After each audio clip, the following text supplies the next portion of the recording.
noches a todos. Buenas noches, bienvenidos a más una sesión del programa Humanidades Integradas, el programa que está certificado por la Facultad de Filosofía de la Universidad Nacional del Este, con el apoyo de la Liga Patriótica Universitaria. Muchas gracias a todos los que están aquí. Bienvenido, Edgar. Bienvenido, padre. Gracias. Bienvenido, Didier, que ahora se va a traernos un cable porque empezó a llover aquí y entonces queremos acercar más el micrófono para no tener problemas con la lluvia y que puedan escuchar nítidamente. Por favor, si están escuchando bien, si ven bien, nos avisan en los comentarios del Google Meet, por favor, para que podamos buscar ahora. Ya pusimos la configuración de imagen como la vez pasada, ¿sí? Máximo. Entonces, si están viendo bien, si escuchan bien, necesitamos sus comentarios. Ahí está. Gracias, Álvaro. Gracias, Andrés. Así que esperamos simplemente que venga allí, que vuelva Didier. Gracias a todos los que están también aquí. Ahí está, bueno, no te mojaste, Didier, estás entero. Creo que encima paró de llover ahora. Ahora, justo ahora paró de llover. Cuando salga va a comenzar a llover otra vez. Vamos a probar ese micrófono, ¿sí? ¿Es el cambio?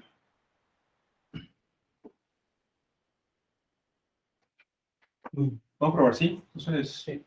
Queda muteado el... Sí, no, solo un segundo se va a quedar muteado eso. Entonces, sí, hace lo que se puede con lo que se tiene, sin problemas. Hablen y veamos eso.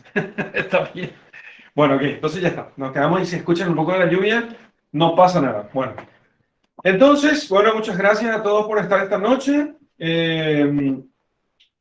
Yo le dije a Edgar, bueno, hoy el tema es sobre los números, lo que nunca te encontraron sobre las matemáticas y le dije, yo probablemente van a venir 20 menos hoy, porque la gente dirá, sobre las matemáticas, qué horror, ¿no?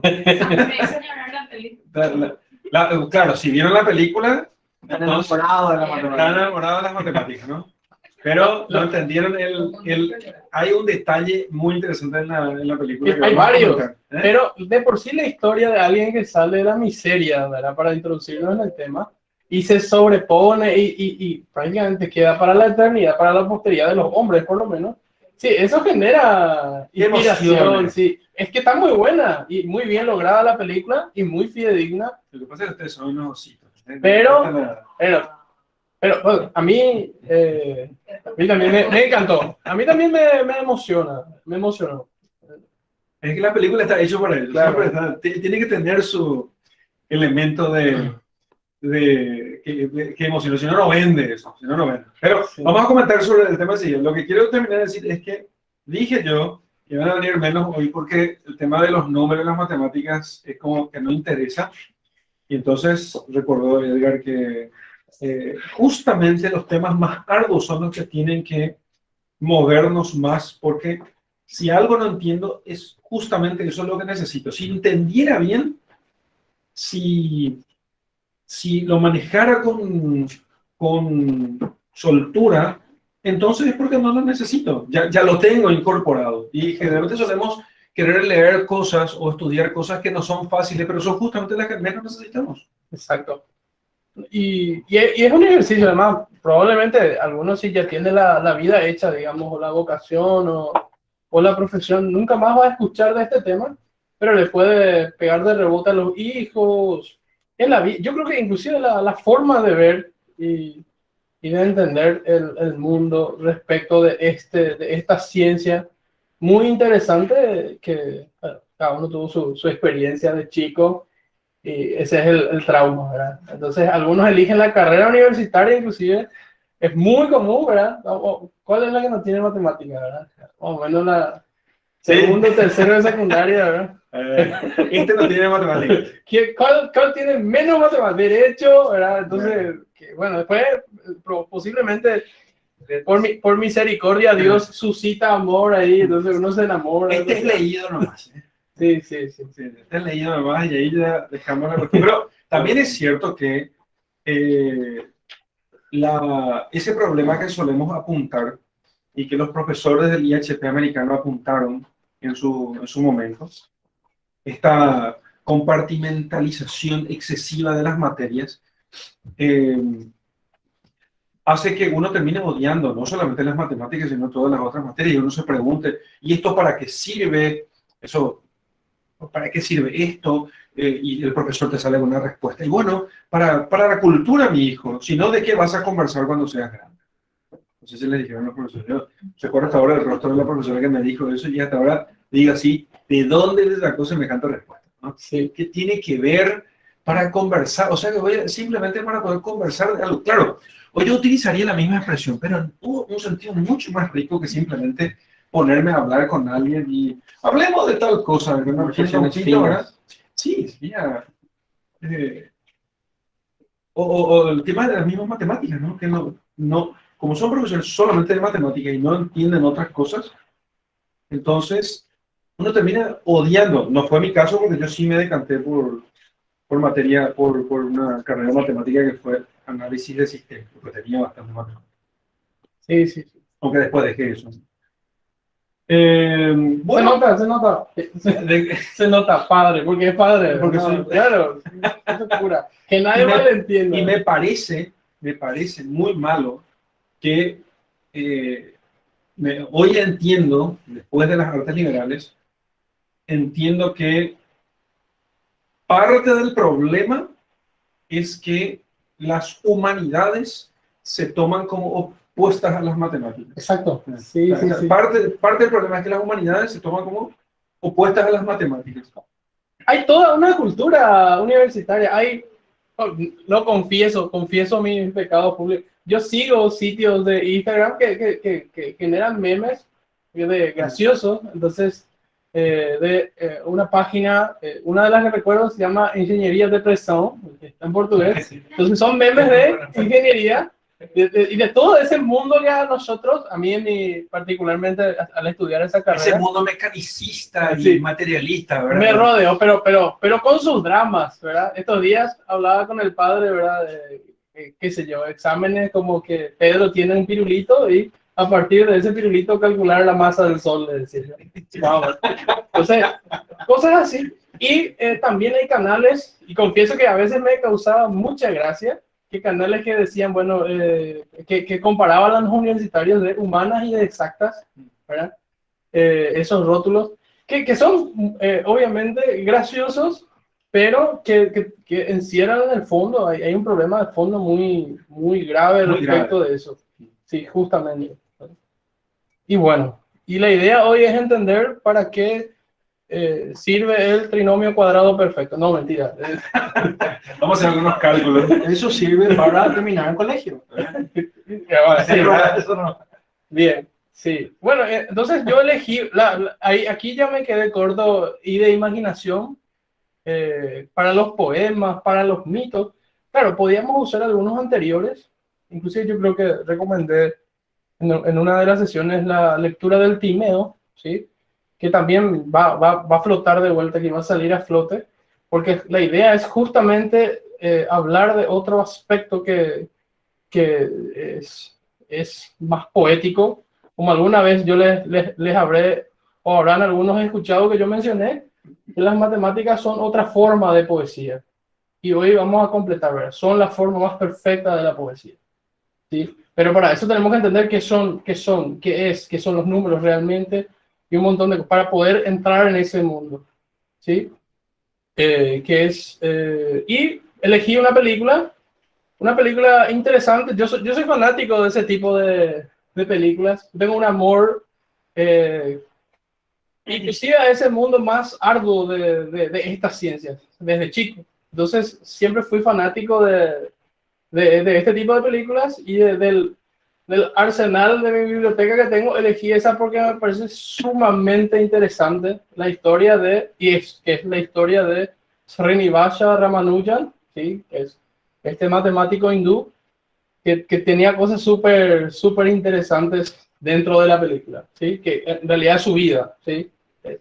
Y esto es interesante porque vamos a analizar, mutatis mutandis, la vida, cómo una persona vive eso, ¿verdad?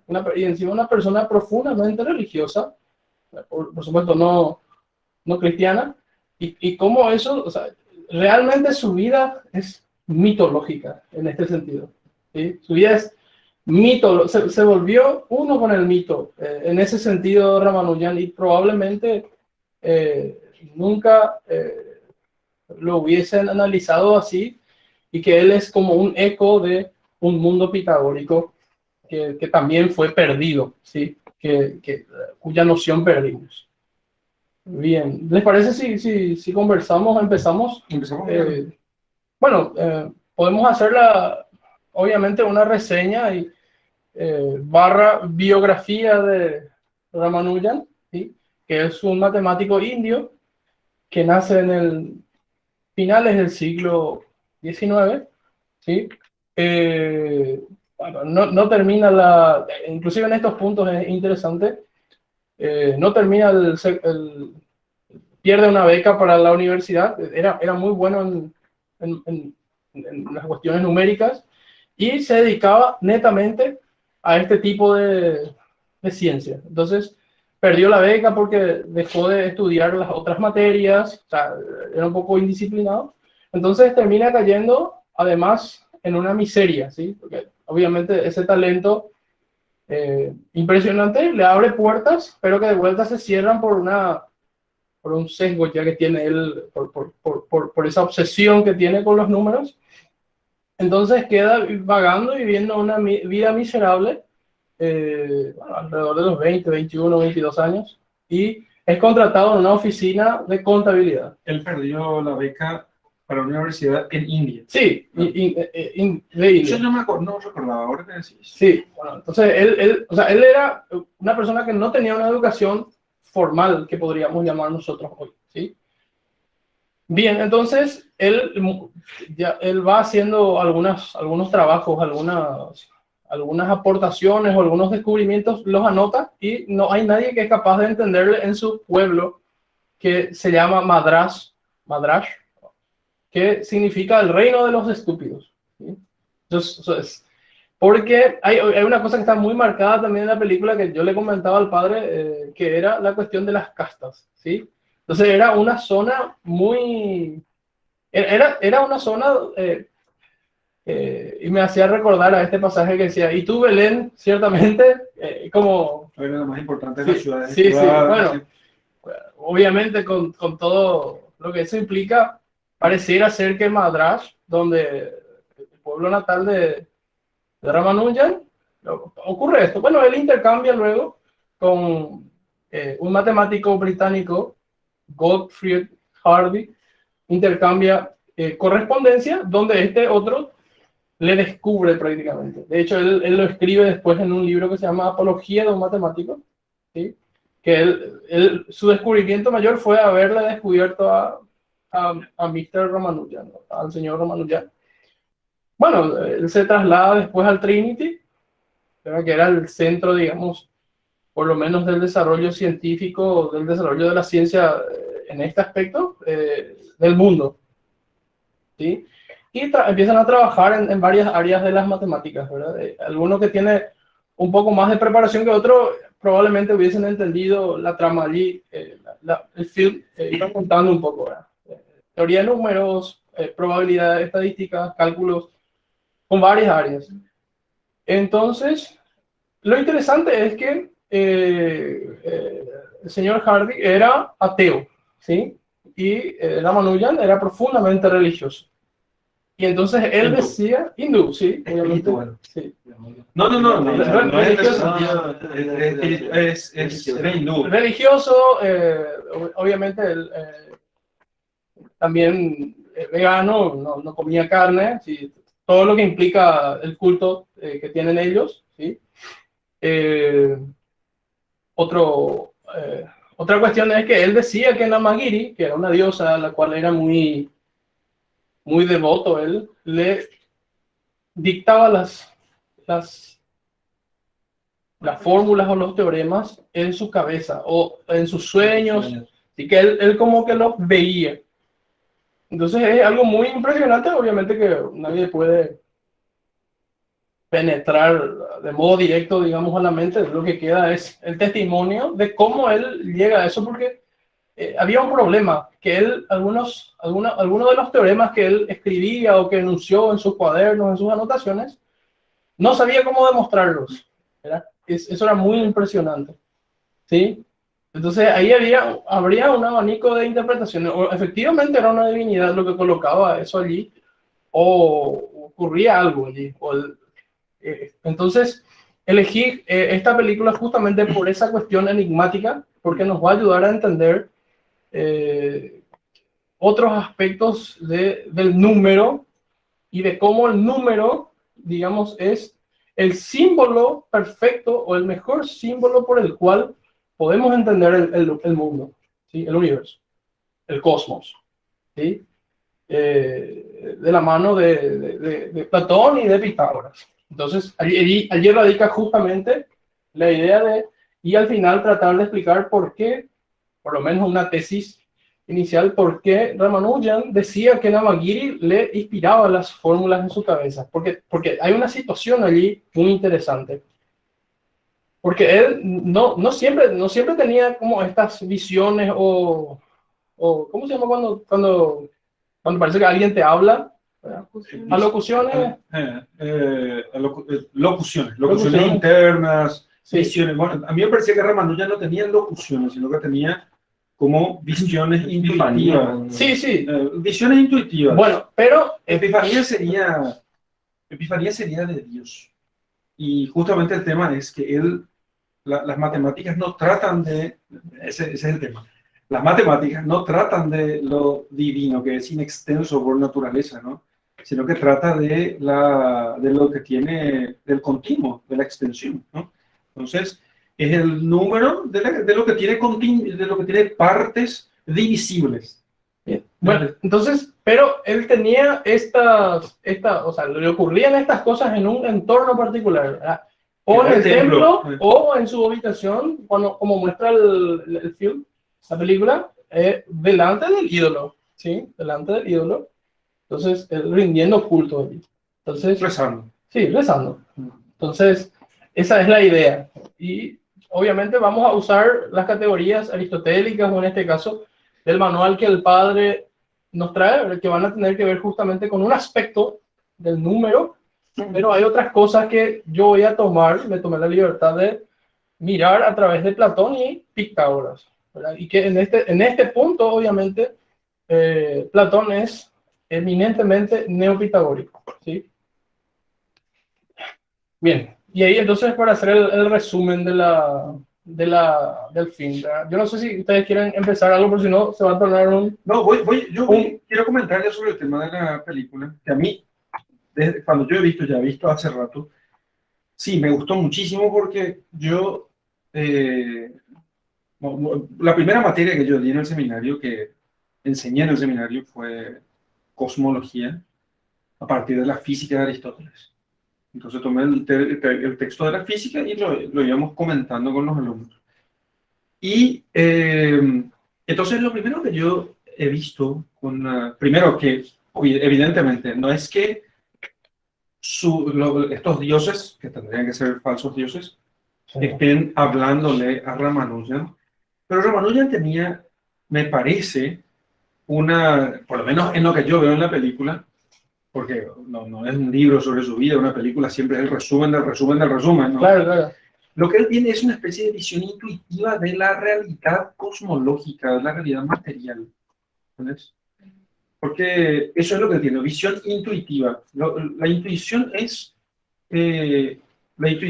distinto a la deducción, ¿no? Porque la deducción yo a partir del principio voy deduciendo, pero Ramanujan justamente no puede explicar sus resultados. Él simplemente los ve, están allí, esto es el resultado. Y claro, sí, calculamos, sale el resultado, pero no sabía cómo llegar allí, porque él tenía una visión intuitiva. La intuición es una visión inmediata de la cosa. Yo tengo ahora conocimiento intuitivo de tu presencia, de su presencia. No tengo que deducir que estás a partir de otras cosas, sino que yo veo directamente que estás allí. Para que vamos a tener de Dios en el cielo. Hoy deducimos su existencia. En el cielo va a ser intuitiva la visión. Entonces Ramanujan tiene una visión intuitiva de las relaciones que existen, o sea, de las relaciones que existen entre las partes y traducidas al lenguaje matemático. ¿Sí? Porque la matemática las matemáticas, lo que requieren números, los números lo que hacen es numerar algo que es numerable. Lo numerable es lo extenso. Y lo extenso, fíjate, lo extenso, lo que tiene medida, es lo corpóreo, no lo incorpóreo. Entonces, Ramanuja no está viendo la realidad divina. ¿Eh?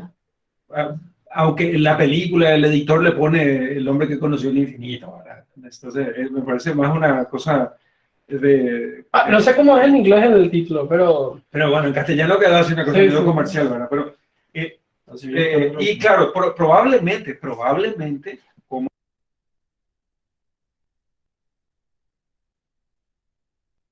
O sea, el caso de Ramanuja es real. ¿Cómo lo explicamos nosotros a partir de una buena filosofía? Ese es el tema.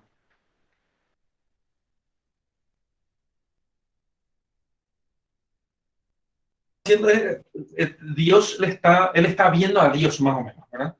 Él está viendo a Dios. Pero no puede ver a Dios, porque Dios es inextenso, no puede sacarse ecuaciones matemáticas a partir de Dios, que es simplicísimo, o sea, no puede hacer una ecuación de algo simple. Las ecuaciones matemáticas, las numeraciones, todo el número requiere una extensión, requiere cosas compuestas. Y entonces la extensión consiste, se apaga el micrófono, el audio. No sé si... Pero estoy atento. ¿Ya? Entonces, wow, esta es parte importante. repetir, Sí, como una oración por voy día. a... No sé, ahí se cortó así. No sé, Alguien tocó. bueno, ok. Entonces, todos tienen que revisar que esté apagado el micrófono, por favor, ¿sí? Apaga esos micrófonos. Esto es muy importante, ¿eh? No se pierdan. Entonces, el número de Dios no se puede hacer matemática porque Dios es simplicísimo. Entonces, es la unidad trascendental absoluta, ¿sí? Pero los entes corpóreos, las sustancias corpóreas, tienen una unidad trascendental relativa, ¿no? Entonces, y eso es lo que permite la numeración, que acá tenga 1, 1, 1, 1, 1, 1, 1, 1, ¿entienden? O sea, los entes tienen una unidad trascendental. Esa unidad es lo que me permite de estos múltiples unos, yo tengo la multiplicidad, la multitud de entes, ¿no? De seres. Y en el uno, en la sustancia una, lo que me permite numerar esto, ¿sí? Hacer una ecuación, calcular, medir, sumar, es que esto es, no en acto, pero es potencialmente divisible. Potencialmente divisible. Tiene partes, se dice divisibles. Entonces, esta computadora, ¿sí? Esta tapa, la pantalla, tiene partes divisibles. Uno dice, ¿no? ¿Qué partes tiene si es una sola pieza? No, pero tiene partes que yo puedo dividir. No está dividida en acto, sino que está dividido es potencialmente divisible. Porque yo puedo cortar esto. Y cuando mido, lo que yo hago es dividir esto en partes potenciales, ¿eh? Entonces, eso es lo que me da propiamente la medida. Esto mide tanto. Entonces, mide 20 centímetros. Los centímetros son pequeñas unidades de medida en las cuales yo parto, digamos así, mentalmente parto de esto. No estoy partiendo, pero es 1 centímetro, es una partición que hago en el espíritu, no en la cosa. Ahí consigo medir. Y eso es porque tiene partes dividibles. Se puede ver mucho más de esto.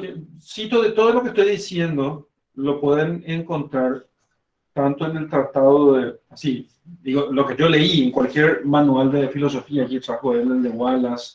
Yo estuve leyendo, repasando el tratado de cosmología de Jolivet y en el manual que tengo aquí abierto ahora, el manual de filosofía de Jolivet, que es el curso de filosofía de Jolivet.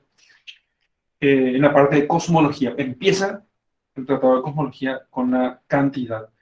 Porque sobre la sustancia, el primer accidente, lo que hace que nosotros podamos ver la sustancia, distinguir la sustancia, es la cantidad. Sí. Lo primero que nosotros podemos hacer para poder ver la sustancia es la cantidad. El ángel tiene unidad trascendental, pero no tiene cantidad. La cantidad inhiere en las sustancias corpóreas. sobre la cantidad viene todo lo demás, todas los otros accidentes. Y yo creo que Ramanujan lo que veía era, por una especie de capacidad completamente extraordinaria, él lo que veía era, porque lograba ver esas partes divisibles de la realidad, de las cosas, y con como una especie de contemplación, no la infusa sobrenatural, sino como una especie de contemplación natural, ¿eh? Lograba ver justamente todas esas cosas como un golpe de esta contemplación. Entonces yo diría que Ramanujan tenía una contemplación natural del objeto corpóreo. Por eso podía ver todo eso. Sí, estoy de acuerdo. O sea, estoy de acuerdo y yo creo que, bueno, después que le dé la palabra a Didier, vamos a entender mejor todavía por qué él tenía esto, ¿verdad? ¿Sí? Esta capacidad que dice el padre y esto que es absolutamente tradicional respecto del número, de la cantidad de compañía, que es absolutamente aristotélico, ¿sí? Y que es absolutamente verdadero. Entonces, eso mismo también dice en este libro, que es del padre Álvaro Calderón, ¿sí? Ahí te paso de... son 2 tomos, ¿verdad? La naturaleza y sus causas, ¿sí? Entonces, dice que tanto las matemáticas están al servicio de la física, en cuanto a estudio del mundo corpóreo, en el sentido aristotélico, y que al revés, la física también está al servicio de el mundo o las ideas matemáticas, ¿sí? Entonces, este libro, ¿verdad? Yo dije padre Calderón, pero en realidad es ingeniero nuclear y filósofo y un montón de otras cosas, ¿verdad? Probablemente diga que ser padre es su título más importante. Sí, él probablemente... De hecho, afirma que padre Álvaro Calderón no va a ser. Sí, entonces es un libro genial, no muy difícil, no muy fácil de entender, pero también exactamente manifiesta lo mismo que dice el profesor Jolivet en su manual, él lo dice aquí, ¿sí? En ese sentido. ¿Sí? No sé si... Bien. ¿Vos crees?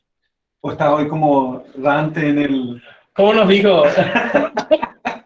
No, de hecho, desde que dijiste que hay que tomar, bueno, entonces podría tomar la historia de Ramanujan como un mito. Ahí me puse a carburar fuertemente, ¿verdad? Y realmente tiene muchos aspectos similares. Tiene muchos aspectos similares. No es una idea acabada, ¿verdad? Pero a mí me parece más como un tormento. Me parece más como que su vida, ¿verdad? Parece que como hace un prólogo su amigo, ¿verdad? Después que él es rechazado del trabajo que pedía, le había dicho, es el destino, mi amigo, y no puedes hacer nada para cambiarlo, lo decía, ¿verdad? Eso demuestra la profunda fatalidad de la religión hindi, ¿verdad? En toda su extensión, con su reencarnación, su sistema de casta y demás cosas. Y viendo la película me parece más como un tormento, ¿sí? Un tormento para él. Y que se haya dado dentro del templo y en situaciones donde él está rezando es interesante, más interesante inclusive, ¿verdad? Y me parece también muy interesante cómo justamente es el desarrollo de los personajes, tanto del matemático como su amigo, ¿verdad? Se da en ese intercambio como que él más o menos da su vida. Esa enfermedad viene en un momento crucial. Cuando tosió, yo ya sabía que era tuberculosis. Nadie tose en una película así. Entonces, me parecía profunda de esperar. Tosió. Ya le dije a Santino, este va a tuberculosis, se va a morir. Dije, ¿Viste con tu...? Y vi con Santino, me gustó mucho la película. Entonces me parecía que él estaba más atormentado en ese tema, ¿verdad? Porque si vos ves, él escribió en el suelo, no podía parar de escribir, nadie le hacía caso, ¿verdad? Tuvo que tomar un último recurso y bueno. Bueno, eso es. El efecto del tema. No, ya sé. El efecto del tema, digamos que es como un efecto de su Singularidad. De su visión incomprendida. Qué sé yo. Al diálogo con su esposa, a mí los dos me mataron, ¿verdad? Los del principio, ¿verdad? Y porque la mujer le pregunta, ¿para qué va a servir? Y él le dice, bueno, imagínate una pintura con colores que no podés ver. No me sirve. La imagen, ¿verdad? ¿Y eso para qué sirve? La mujer, Sí, claro. la mujer es nosotros. ¿Eh? La mujer somos todos.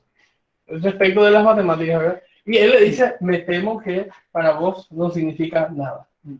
Entonces, con ese diálogo, y después obviamente también le muestra lo mismo con la arena, le muestra los patrones, quiero entrar en lo que es propiamente el tema y para intentar entender por qué él podía hacer eso cuando rezaba, ¿sí? Que es interesantísimo, por lo menos ensayar una respuesta. Y esto que voy a decir es... A ver, ¿qué pensar? Sí, esto que voy a decir no es idea mía, ¿verdad? Pitágoras era el que pensaba todo esto. Yo tengo una idea de por qué él... A ver, yo tengo mi idea también. Buenísimo. Buenísimo. Bueno, pues esa descripción no es la... Claro. Claro.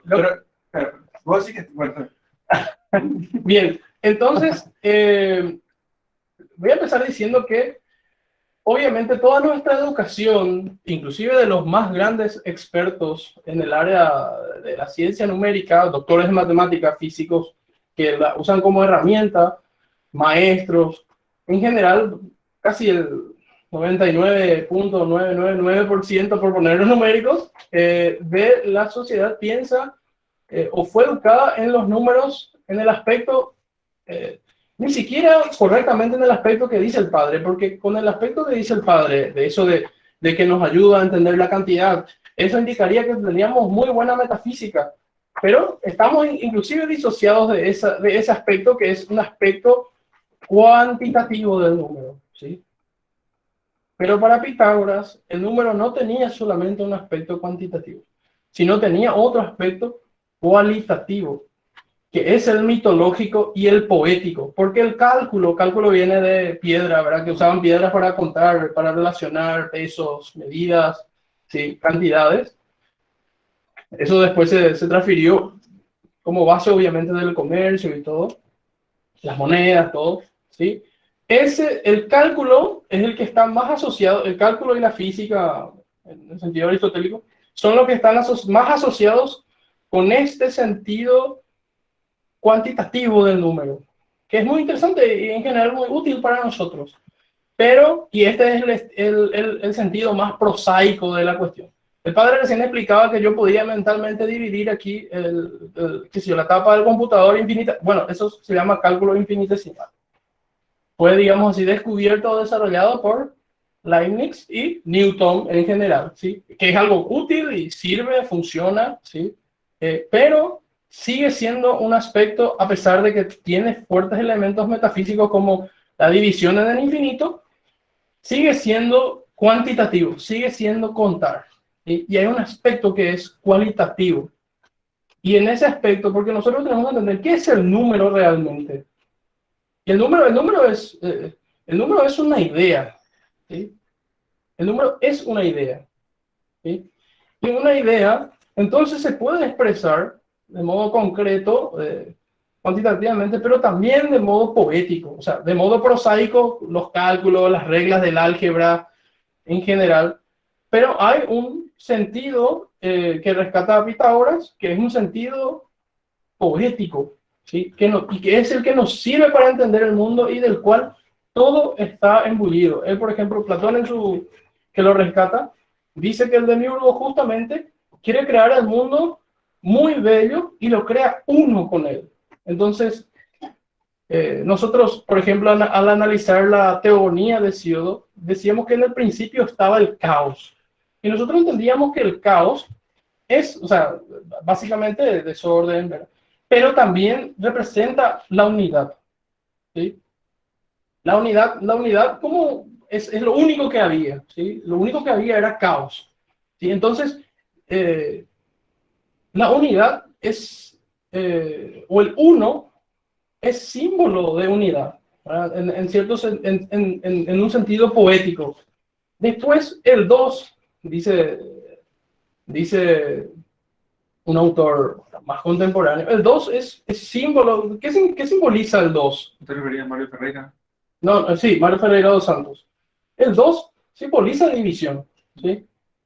Con el 2 yo separo, y poéticamente yo entiendo que las cosas están separadas. Claro, esto después me sirve para entender las cosas. Y también los números sirven para contar un individuo, un profesor, dos profesores, tres profesores, 7 alumnos, etcétera. Pero también sirve en sentido poético para distinguir y simbolizar división. El 2, por eso, es el símbolo de la división. Y aquí entra algo interesante. ¿Y qué es el 3? El 3 nos dice, y aquí entra el famoso teorema de Pitágoras.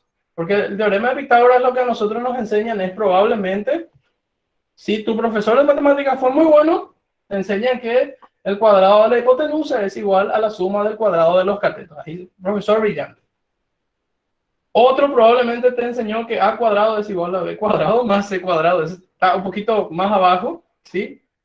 Pero en realidad lo que te dice simbólicamente el teorema de Pitágoras es que lo más grande es igual a la suma de lo mediano con lo pequeño.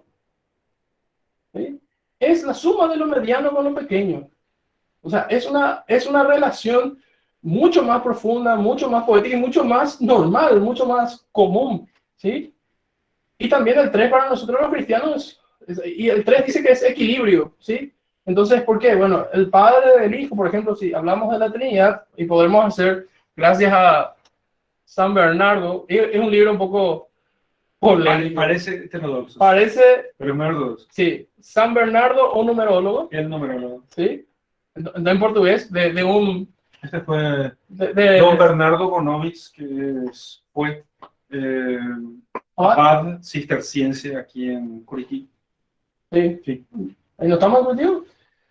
No, creo que ya no estamos. Ah, bueno. Sí, o sea, presentó su renuncia y se fue, ya estaba ancianísimo ahora. Sí, Su último libro fue... Es un sobre hombre el muy numerólogo. sabio. Entonces, él dice, bueno, entonces a través de esto, del 3, nosotros entendemos, no es que entendemos totalmente, pero la Trinidad, como podemos tener una idea, porque Padre, Hijo, hay como hay conceptualmente una oposición, porque hay como que uno es más grande que el otro. Sin embargo, yo tengo el Espíritu Santo, que su símbolo es una paloma, generalmente. ¿Y la paloma qué hace? La paloma une dos cosas, ¿sí? Entonces, el número 3, ¿sí? El número 3 es ese equilibrio. Después, obviamente, en la Edad Media, Dios era representado por un triángulo inscrito en una circunferencia, o sea, adentro de una circunferencia. Eso era el Dios uno y trino, era el círculo, es Dios sin principio ni final. El número 4 representa representa el mundo material. ¿Sí? ¿Sí? Los 4 elementos, ¿sí? que están presentes y que se desarrollan en el Timeo, ¿sí? ¿Verdad? Los 4 ríos del Edén, hablamos eso aquí, ¿sí? Las 4 fuerzas de la naturaleza. Entonces, el 4 es sí, los 4 vientos. El 4, bueno, y este es el sentido poético del número, que nosotros no hablamos, y el sentido mitológico, ¿sí? Entonces, ¿y cómo logra Pitágoras desarrollar esto? Porque él dice, ¿verdad?, que todo está hecho, ¿verdad?, conforme al número, dice él. Entonces, nosotros vamos a escuchar por ahí como una máxima, así casi que aprendemos sin rumiarla, ¿verdad?, que para los pitagóricos, bueno, el número era lo top, lo más importante, pero no el número como nosotros lo entendemos, sino el número como un lenguaje poético que me hablaba inclusive de lo trascendente, ¿sí? No, ¿acaso no? No, ¿acaso? Me parece que para los pitagóricos, para Pitágoras, el número tenía la misma entidad que las ideas en el hiperuranio de Platón. Exactamente. O sea, que los números tenían realidad por sí mismos. Sí. ¿Y por qué? ¿Es así? Sí. ¿Por qué piensa él eso? ¿Sí?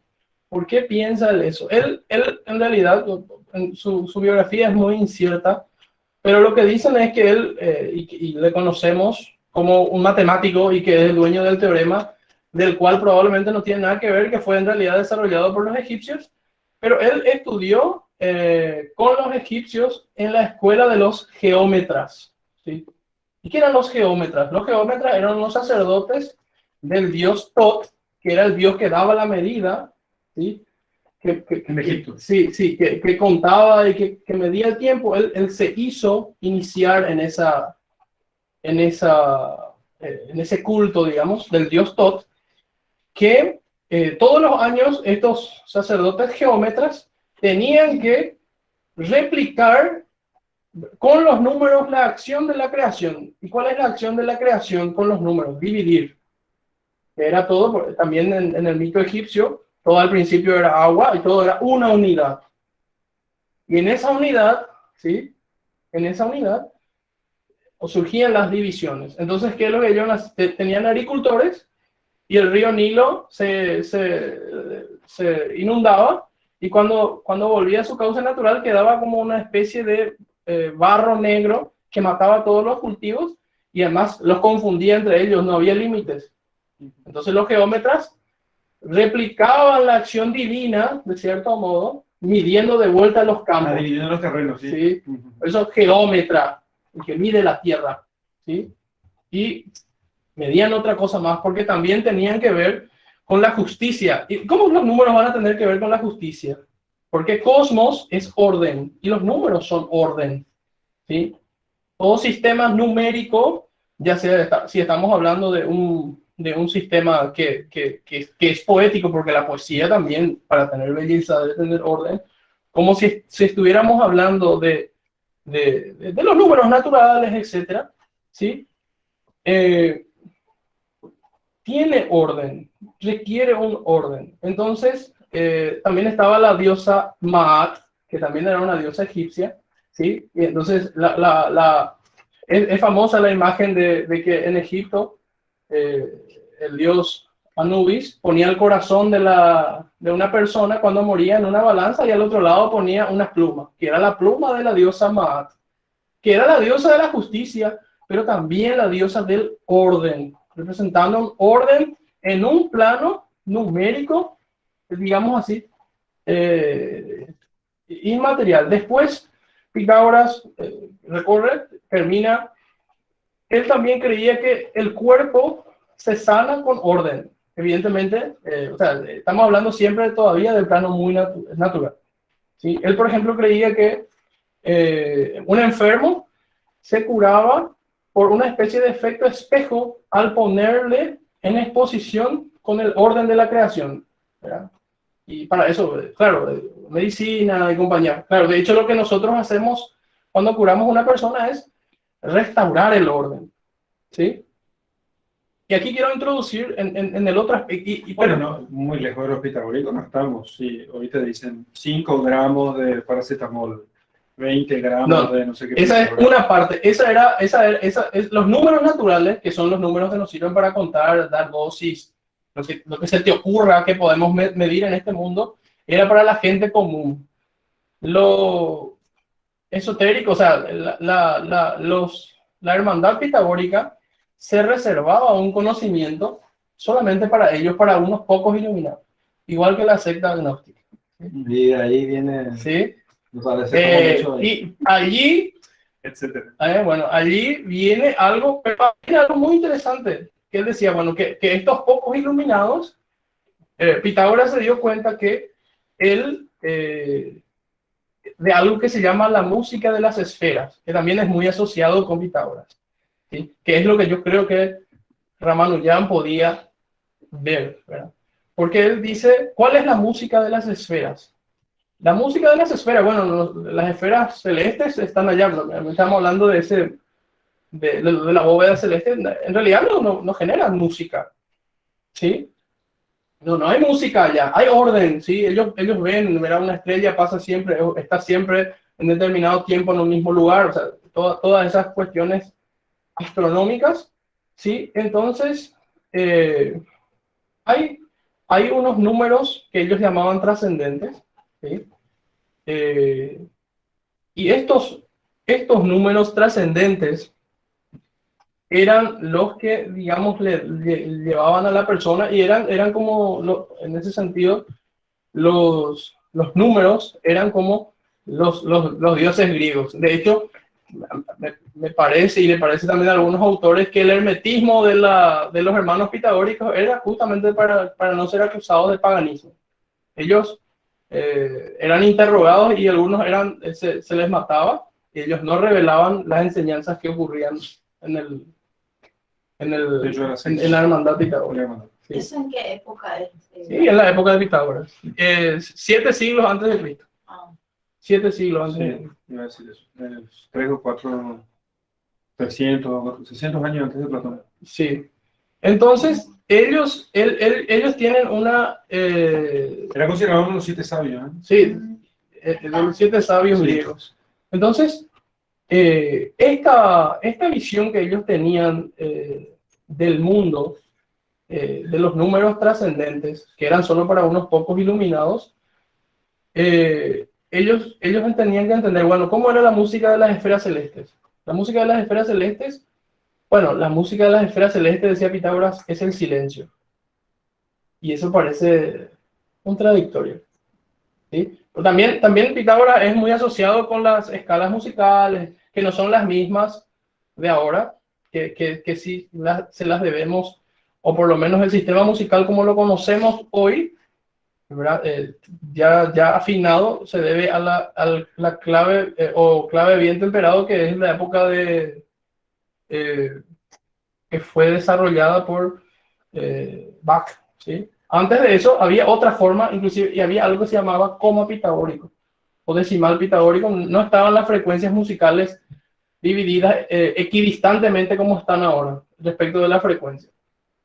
Y Pitágoras descubrió que el ser humano, que el hombre, no puede contemplar, o sea, no puede llegar a la esfera de a la música celeste o la música de las esferas por sí mismo. Entonces él, digamos, genera una especie de puente intermedio entre el hombre y la música de las esferas celestes. Y ahí es que empieza él a descubrir que pensando una cuerda y pulsando, yo puedo tener un sonido. Después le agrega una caja de resonancia, después cortando, que la longitud de la cuerda era inversamente proporcional a la frecuencia del sonido. Entonces yo podía tener un sonido, que si yo podía hacer un do y un do octava, por ponerme un poco técnico respecto musicalmente. Entonces él descubre que en la música hay un orden y hay una proporción, ¿sí? Esa proporción. Entonces él llega a decir que al hombre le es necesario música, ¿sí? O sea, la música es números hecho poesía. Y la música nosotros hoy sabemos que es el lenguaje universal. La música me puede transmitir el sentimiento que a mí me parezca, y no solamente sentimientos, ideas concretas, sin que yo conozca una palabra del lenguaje de lo que se canta, ¿sí? Entonces, él pensaba eso. Entonces, él decía que en las esferas celestes, la música de las esferas celestes era el silencio, ¿sí? Por eso yo creo que, o sea, digamos, en concordancia con esto, es que Ramanujan, nosotros hoy los cristianos decimos, en el silencio, Dios habla, ¿sí? Porque él decía que en realidad no es que había silencio, Ya. ¿sí? No, en realidad que cuando Hiciste todo este tema por decir. ¿sí? Mira, entiendo. A ver, No, ¿qué pasa? Él decía que, bueno, el silencio es cuando nosotros dejamos de interrumpir la música del cosmos. Ah, sí. Y cuando yo dejo Claro. de interrumpir la música del cosmos, yo puedo escuchar el cosmos, que es el silencio. Voy a decir algo, lo que yo estaba pensando que va a completar en realidad lo que vos estás diciendo. La religión hindú, por increíble que parezca, es una religión muy cosmológica, ¿sí? Entonces, no soy un especialista en religión hindú, pero lo que pude escuchar de gente que sí sabía, gente que no es hindú, pero que sí estudió religiones comparadas, es que la religión hindú es fundamentalmente cosmológica. Por eso tiene este tema de las castas, ¿sí? Por eso tiene... Hay como un orden así. Sí, claro, metafísica le dicen algunos, pero en realidad es cosmológica, no metafísica en el sentido escolástico, sino metafísica en el sentido cosmológica, ¿sí? De orden cosmológico. Entonces, cuando Ramanujan reza ¿sí? A su Dios, que es como, es como, No, Magui. claro, no, es como esas fuerzas naturales de la teogonía, ¿viste? Las fuerzas, Como un Diamond. los dioses de la teogonía son fuerzas naturales, ¿sí? Entonces, Ramanujan reza a esos dioses, o sea, a esas fuerzas naturales. Por eso él termina teniendo lo que yo dije al principio, una contemplación natural, ¿eh? Una contemplación natural, o sea, por sus propias fuerzas, por esas cualidades extraordinarias, pero no más que naturales, no son dones sobrenaturales, para nada, ¿sí? Y él ve eso, claro, Dios puede hacerlo por causas, como a través de causas segundas, etcétera, etcétera, pero no estoy diciendo que no es la gracia, no es la gracia, que sí es sobrenatural propiamente, por su naturaleza. Entonces, él, al rezar a sus dioses, él ve eso, ve lo que ve, ¿no? Entonces, accede a esos resultados sin hacer todo el proceso de deducción que se hace en cualquier trabajo matemático. Quiero decir una cosa aquí, porque no quiero que se me pierda esta idea, es que lo que el método de las matemáticas, más allá de lo que en el tratado de lógica de Jolivet trabaja muy bien, porque la lógica mayor, o metodología, como se llamaba tradicionalmente en la escolástica, él trata sobre la metodología de varias ciencias. Está también la metodología de las matemáticas, ¿no? Y entonces va hablando sobre el tema de las definiciones, axiomas, postulados, etcétera, toda la cuestión de metodología. Pero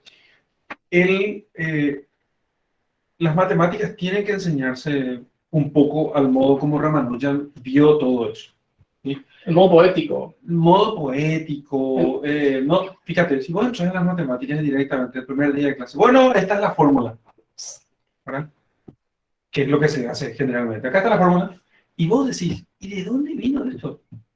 Entonces, Matemáticas Singapur, No hay tiempo para explicar. claro, no hay tiempo. Matemáticas Singapur, el método Singapur de enseñanza de la matemática, en cierto modo, lo que quiere hacer es desarrollar eso que tuvo Ramanujan como don innato, como cualidad innata, desarrollarlo en el alumno. Seguramente no va a alcanzar la altura de Ramanujan, pero porque ¿qué pasa? Cuando le van a enseñar, por ejemplo, el teorema de Pitágoras, lo que hacen es, los alumnos trazan líneas y ellos mismos procuran deducir, a partir de la realidad, la fórmula. No les dan la fórmula directamente, sino que cada alumno tiene que inventar, digamos, o descubrir la fórmula, porque esa fórmula es la expresión de una realidad que está allí. Esa fórmula es una expresión de la realidad que está allí. Entonces, todo el tema, no les dan fórmulas de volumen, les hace a los alumnos descubrir cómo ellos por sí mismos esa fórmula, no darles la fórmula directa, sino les hace descubrir. O sea que el método Singapur, en cierto modo, es lo que es un intento de desarrollar como método de enseñanza de las matemáticas aquello que Ramanujan tuvo, porque Ramanujan lo que hizo tuvo visión intuitiva de la realidad. Y es esto que te dije, ¿verdad? Nosotros hoy en día sabemos que en el silencio, cuando decimos en el silencio habla Dios, y necesitamos hacer silencio para hacer oración y para entender lo que Dios nos quiere decir. No es que Dios, o sea, no es que el silencio es lenguaje de Dios, así directamente, sino yo necesito parar lo que estoy haciendo, parar todo, para que yo escuche. Obviamente Ramanujan no escuchaba la voz de Dios, o por lo menos la voz del Dios cristiano, sino que él escuchaba justamente como la música del cosmos, eso que dice Pitágoras, ¿sí? Esa es mi explicación. Es que es algo perfectamente... Yo diría, Ramanujan no escuchaba al Dios trascendente, sí, sino al Dios con minúscula, inmanente, que no es otra cosa que el reflejo de aquel Dios trascendente. O sea, el Dios trascendente, el Dios cristiano, el Dios verdadero, el Dios del Padre nuestro, digamos así, sí. El Dios cristiano puso, no un reflejo en cuanto que esto es una emanación suya, sino que el orden que él quiso poner, puso ahí en la creación. Y entonces, Ramanujan lo que hacía era dirigirse a ese Dios con minúscula inmanente, o sea, el orden que estaba dentro de la creación. Sí, hace rato lo dijiste perfectamente, ¿verdad? Porque en el Timeo, Platón dice Demiurgo, creador de todas las cosas, y después habla de los dioses del panteón olímpico. Y sería más o menos la voz de un dios olímpico. De hecho, Namagiri es una de las, no sé cuántos millones de 33, 30 millones de dioses de... Millones. Sí, no sé cuántos, pero muchas. Son muchos. Son muchas. ¿Sí? Obviamente, no sé cuántos son, del dioses o diosa del hinduismo, ¿sí? Entonces, lo que me parece que Pitágoras explica eso, que le pasa a Ramanujan, que a nosotros nos puede parecer hoy súper raro y te puede llevar a hacer un montón de preguntas. Él lo que escuchaba era en ese silencio, porque estaba en un templo, o sea, haciendo una actividad determinada, ¿sí? Es escuchar eso, esa música de las esferas celestes, ¿sí? La música de las esferas celestes, ¿sí? Fue muy interesante porque me parece que Pitágoras es el que tiene la respuesta. Y de cierto modo, todos estamos llamados a escuchar la música de las esferas celestes, porque las matemáticas, axiomáticamente, o sea, ofrecen, yo siempre hago la broma, las matemáticas no te van a mentir, ¿verdad?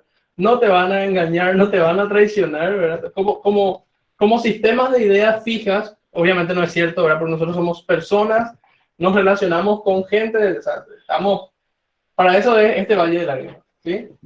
el mundo. Entonces, no tiene sentido vivir justamente como el pobre Ramanujan vivía, encerrado en su propia cabeza, digamos, ¿sí? Que es un aspecto también que ilustra la película. Obviamente, solamente él tenía este tipo de experiencia y no había nadie más que lo comprendiera, porque inclusive él estaba para el mundo académico en otro polo. El mundo académico se movía siempre bajo la rigidez de la demostración y un montón de cosas.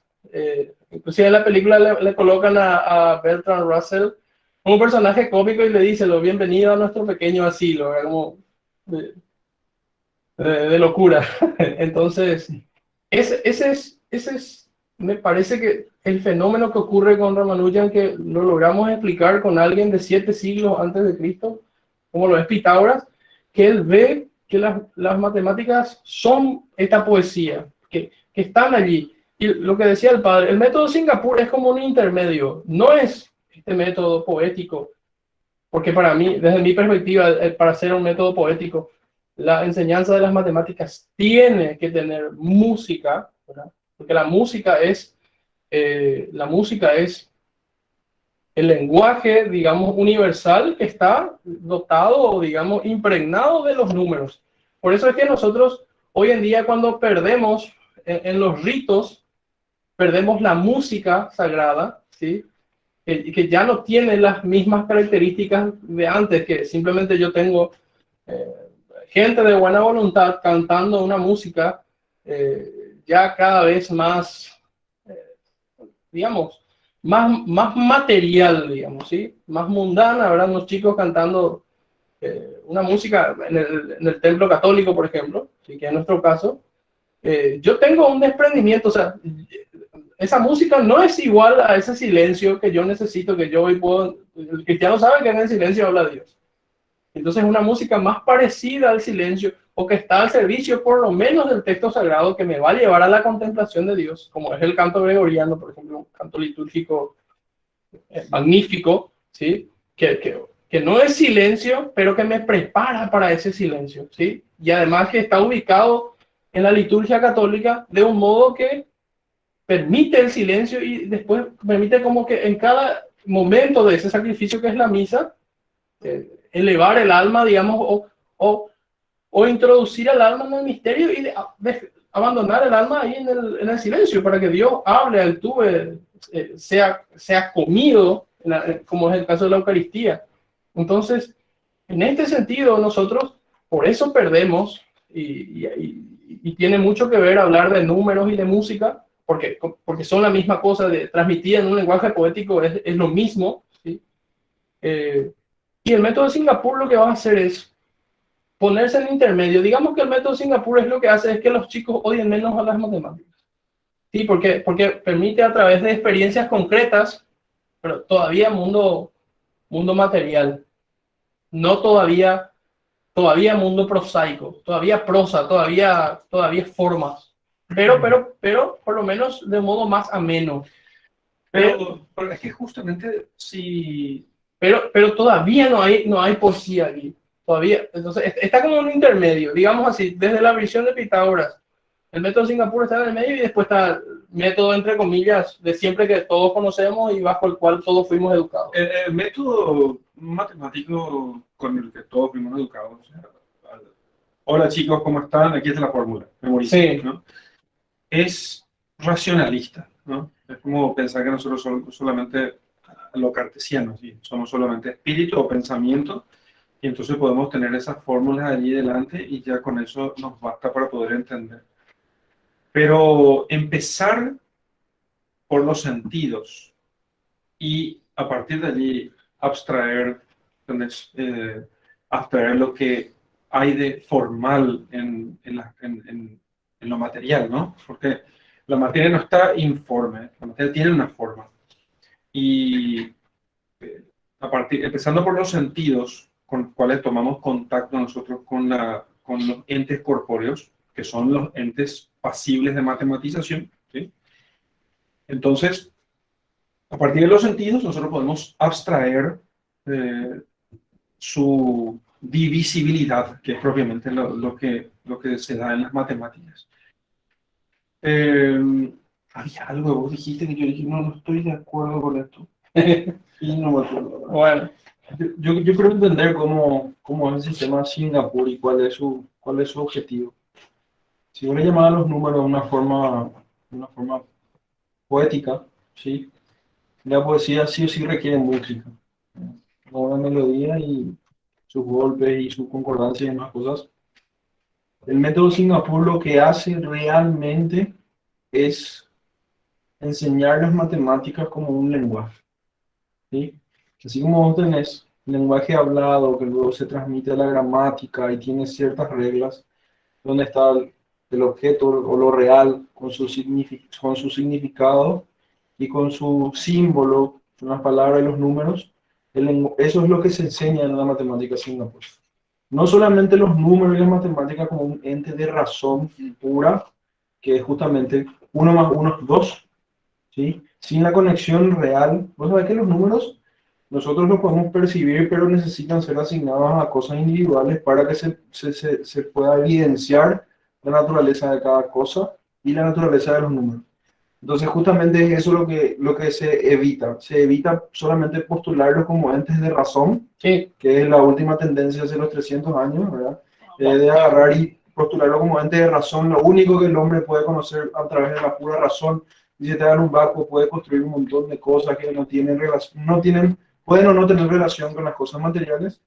Entonces, si partimos del lenguaje del ser humano, es una característica, volvemos a la antropología, es una característica innata del ser humano y algo que nos diferencia principalmente con la otra especie de animales, que nosotros podemos abstraer las cosas, expresarlas, tenemos reglas sobre eso. La matemática en Singapur es enseñada de esa manera. Es primero el contacto con la realidad, luego entender de que esa realidad tiene un significado y luego que puede ser expresada como un símbolo. Entonces, es casi, parece que llegan al mismo método, pero tienen construcciones diferentes. En el sentido de que para poder aprender... ¿El mismo método con quién? Con pasos diferentes, ¿sí? Tienen la misma estructura de la cosa real, con su significado y con su símbolo, números, letras, cómo se ordenan y demás cosas, pero para mí tienen una forma diferente de llegar. Si bien el lenguaje empieza con ya hablarlo, primero hay que hablarlo, luego entender su gramática, poder escribirlo y expresarlo de manera correcta, que es un ejercicio que te toma toda la vida, obviamente. Se empieza diferente con la matemática, se quiere empezar en la matemática como una fórmula, como la gramática, empezar enseñando gramática antes de empezar a hablar. Entonces, ahí se genera un problema, una crispación, que tenemos un método que se invierte en los pasos. Entonces, así vos tenés, ¿sí? Es como ver una poesía sin poder recitarla.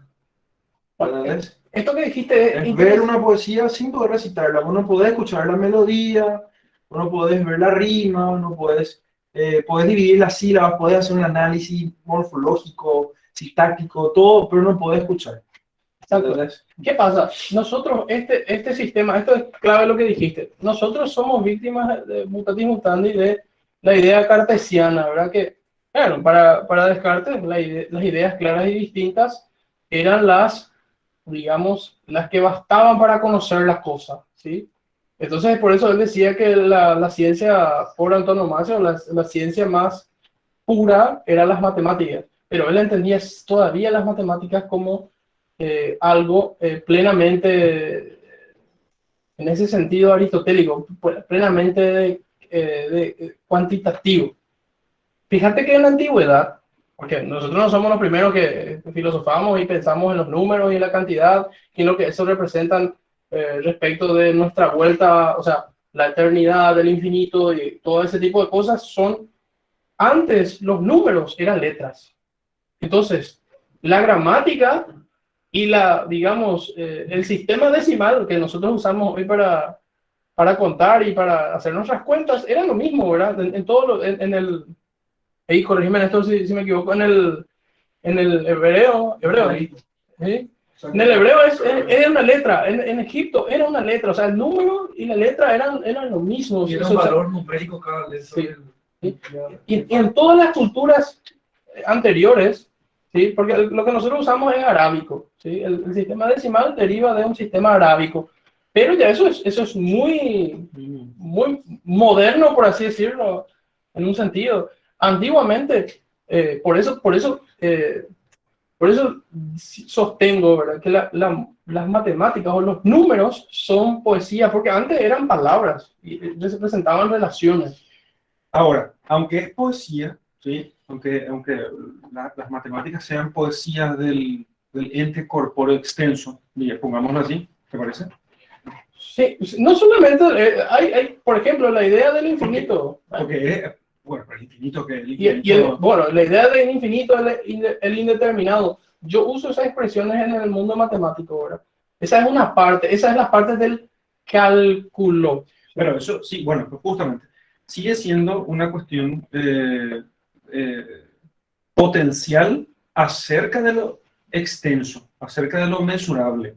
Nunca son sobre cosas que no sean materia. O sea, la matemática existe porque existe materia. Sí, pero también hay ideas. No, sí calificado. Pero ideas, no, ¿por qué? No, en principio sí, diría, en principio sí. Sí, Pero ¿qué pasa? Y eso, por ejemplo... Lo que yo quiero discutir es, ahora me acuerdo lo que iba a decir, bueno. cuando vos dijiste que las matemáticas no mienten. Sí, no mienten. Bueno, el problema es el siguiente, que si, así como dijimos nosotros, si las matemáticas no mienten, si decimos que las matemáticas no mienten, bueno. Me voy a ir a un aspecto formal que no quería tocar, pero igual te voy a... No quiero complicar mucho aquí, porque no tenemos, después se nos acaba el tiempo rapidísimo. Claro. Vos sabés que las matemáticas comienzan con las cosas concretas. Sí. Yo abstraigo, ¿sí?, del número numerado. Sí, que es imposible empezar sin el mundo material. Sin el mundo material. Entonces yo abstraigo. A partir de ahí tengo el mundo material, abstraigo a partir de eso el número numerante, ¿sí?, y luego comienzo a trabajar en la relación entre los números numerantes. ¿Sí? Porque tengo aquí el número concreto, que es una mesa, 4 libros, 5 libros, un vaso. Yo abstraigo eso y tengo el número numerante, que es el número propiamente dicho. Y luego empiezo a trabajar en la relación entre estos números numerantes, ¿no? Y después yo puedo hacer todo un sistema coherente entre los números numerantes, ¿sí? Pero cuando me desconecto yo de la realidad ontológica del real, del ente, y solamente quedo yo con la abstracción, yo puedo tener un sistema muy coherente, que no miente en cuanto a la coherencia interna que existe entre las relaciones aquí, pero que en realidad no es real. ¿Entendés? No es verdad, eso no es verdad. Claro, no es verdad en cuanto a real. No es verdad en cuanto a real, entonces... ¿Qué es lo real? Pero un ente abstracto no es real. Que no existe. Pero un ente abstracto no es real. Eso, Y por ¿qué es lo eso real? es que el ente abstracto tiene solamente realidad mental. ¿Entendés? El ente abstracto solamente tiene realidad mental. Porque es inmaterial. Ya sé, pero es que tiene una realidad que es real, es un ente de razón, se dice. Es un ente de razón. Entonces, es un ente de razón que existe en mi pensamiento, ¿sí? Abstraído a partir de la realidad material. Entonces, existe es un ente de razón y yo puedo hacer todo un sistema coherente que al final no tiene entidad de eso, Pero un ángel que no existe. tiene materia. ¿Cómo? Un ángel no tiene materia. No, No, aparte de eso, no metas esa cuestión. pero mira, La cuestión es que yo puedo hacer un ente, puedo hacer un sistema lógico, puedo hacer un sistema coherente a partir de postulados, porque los postulados, sabes que son postulados, hay tres cosas, hay las definiciones, en matemáticas tenés definiciones, axiomas, postulados. ¿Sí? sí, El postulado es una hipótesis que Sí. yo no necesito demostrar. Si yo tengo un postulado aquí, yo puedo hacer Variantes. todo, ¿eh? Variantes. Yo puedo hacer todo un sistema a partir de un postulado, todo un sistema que es irreal, que no tiene entidad, no tiene entidad en el mundo. bien, pero yo tengo ahí una objeción. Entonces diría yo que me pueden mentir. Varios. Eso es lo que quería Sí, decir. sí, sí, yo sé. Pero yo tengo ahí entonces una objeción. Bastaría que, que uno de tus postulados sea falso. ¿Sí? Porque si la matemática es por antonomasia deductiva. Sí. ¿Sí? Y entonces, ¿de qué se va a deducir? Se va a deducir de principios, postulados o axiomas más simples. Entonces, las conclusiones, por fuerza, ¿verdad?, se siguen unas reglas determinadas. Y en cuanto a la rigidez de estas reglas, que no se pueden torcer, entonces es un sistema seguro, diría yo. Entonces, si los postulados son correctos, entonces la matemática no miente. Yo asumo eso. O sea, no tiene sentido aquí hablar de otro tipo de cosas. En ese sentido, estoy de acuerdo. Puede existir Error. qué sé yo, puede existir el unicornio negro con cuerno dorado, puede existir. Igual que puede existir un sistema axiomático, matemáticamente hablando, que sea coherente internamente, pero sea, digamos así, simplemente una idea o un conjunto de ideas. Sí, puede existir. Me parece que eso es lo que pasa con el tema de los universos paralelos, de todo ese tipo de cosas. No, eso es otra cosa. Hay otro tercer elemento, ¿verdad? Que lo que ocurre es que igual que en la filosofía, ¿sí?, que yo es una experiencia empírico-racional, ¿sí? Nosotros hablamos, creo que en la segunda sesión, de los principios irreductibles o los principios para pensar mejor, ¿sí?, no contradicción, identidad, etc. Así también, digamos así, en este ambiente matemático existen ontológicamente algunos principios, ¿sí? Entonces, pero igual que en la filosofía, yo de estos primeros principios, yo después me puedo ir al primer motor inmóvil o por no irme muy lejos, digamos, o puedo irme a, no sé,